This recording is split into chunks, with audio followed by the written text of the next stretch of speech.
We want parents to know that we are doing what we can to make sure that we have safe schools, secure schools, that we have appropriate space, that we're doing those things, but with a continuing growing enrollment, growing population, especially on the south side of Columbus, that we will continue to have these needs and they're not going away. Any of the opportunities will help us to run our school more efficiently, provide more academic time for students, and make sure that it's a secure and safe environment for our students and our staff. I am Andy Luebbe, and I am the principal at Centennial Elementary.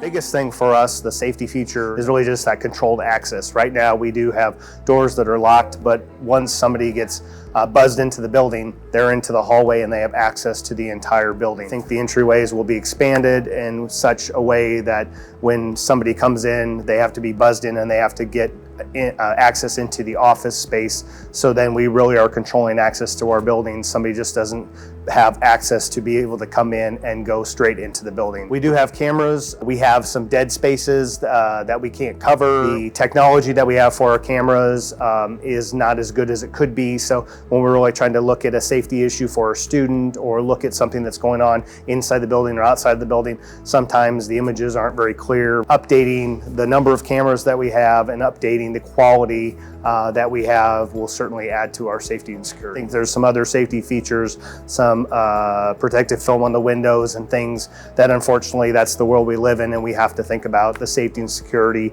at all times for our students and our staff. If we got 30 to 50 students in a year, that would put some stress on the capacity for our classrooms, the capacity for our lunchroom, certainly. The bond issue would give us some additional space. It would help us to serve lunch quicker. That would make that maybe a less of a chunk during the day that we could serve lunch. We can fit one grade level in here and it's pretty tight, but we can fit them in. When one's done, we're wiping tables while the next group is coming in. So it's just kind of a constant turnaround from 11 to 1:15. It's just a steady stream of kids being served lunch during that time. So if we could get them through that faster, have more space for them to sit down, and then maximize our time so kids have a good 20-25 minutes to eat lunch before they're moving on. In some cases, we have kids that by the time they sit down, they have about 15 or so minutes to eat lunch, and then we have to move them on because we have the next group coming in. The reality is we continue to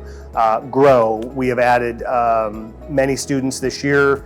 We look for the possibility of having more space so we don't have such high numbers in classes, such a long lunch block that really drives. We would rather have a schedule that's driven by the academic content rather than the lunch schedule.